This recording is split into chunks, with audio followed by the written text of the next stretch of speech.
Hello, my name is Seymour Kazimirski. I host a show called Seymour's World on Think Tech Hawaii. It's all about opening minds and facilitating conversations. We are live every Tuesday from 1 to 2 p.m. and can be found on the Think Tech website as well as YouTube. As our show is almost an hour long, I try to also comment on some topics that have affected me or something that bothers me. Today, our topic is forgive and forget.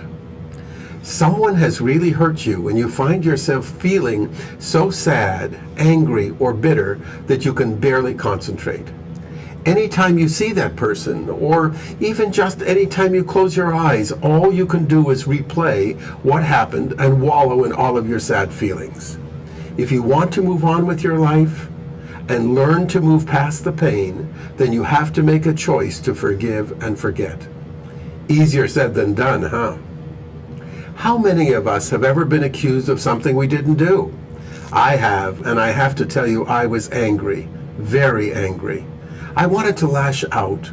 I wanted to show the world that he was wrong, and I didn't do what he said I did. I didn't do that, though. And after talking to several friends, he was proven wrong, and the accusations dissipated. Yet, I was still so angry. So what do? Should I keep all this frustration in me? Absolutely not. Clearly, this is not a healthy way to live.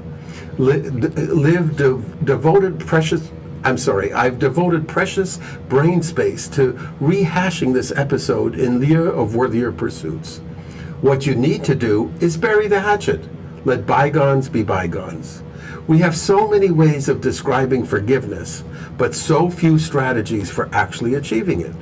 The key to letting go for good understands the psychology and the science behind your feelings. The grudge must stop here. Today, scientists tend to agree that holding a serious grudge can cause stress, which has a toxic effect on your body. Unforgiveness, which researchers define as repeatedly thinking about an injustice you've suffered through a lens of vengeance or hostility, bitterness, resentment, anger, sadness, or all of the above, can raise your blood pressure and your risk of stroke and heart attack. It can impair the functioning of your immune system by disrupting the cytokines. Those are protein molecules that carry messages between cells. That is what governs inflammation. So you have to forgive and forget. Forgiveness is good for you. Forgiving a good friend who has apologized for hurting you makes a lot of sense from an evolutionary cost-benefit perspective. You regain a meaningful ally, along with a promise that you won't be hurt again. But say your friend isn't sorry. Does forgiving them become perilous?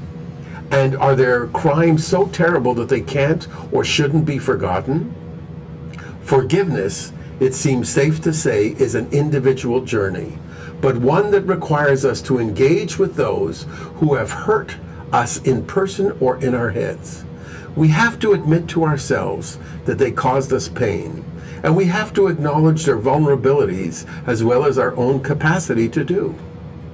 Now let's talk about the hard part, forgetting. Forgetting the pain is not easy. Moving forward instead of looking back. Focus on the future and all that it holds for you, whether the person who hurt you is in it or not. If all you do is wallow in the past and think about all of the ways that you were wronged and that life hasn't been fair for you, then you'll never be able to forgive and forget. Instead, have gratitude for all of the people who do make your life great and all of the opportunities you have, and think about all of the wonderful things that lie ahead. Focus on the goals you want to meet in the future that will make your life even better. Make a plan for achieving them instead of thinking about all of the things that went wrong for you. Continue to work on yourself. Improve those things you want to work on and see how much better you feel as you become a more caring, compassionate, and well-rounded person.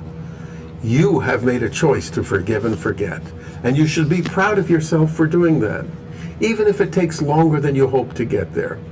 Realize that you cannot control everything. I think we all know this at some level, But the way we think and act and feel many times contradicts this basic truth. The first step is realizing that things will happen. Not might happen, but will happen. My wife Sue is an expert at forgive and forget.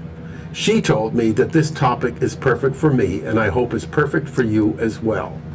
So if today is the day for you to forgive and forget, let's do it.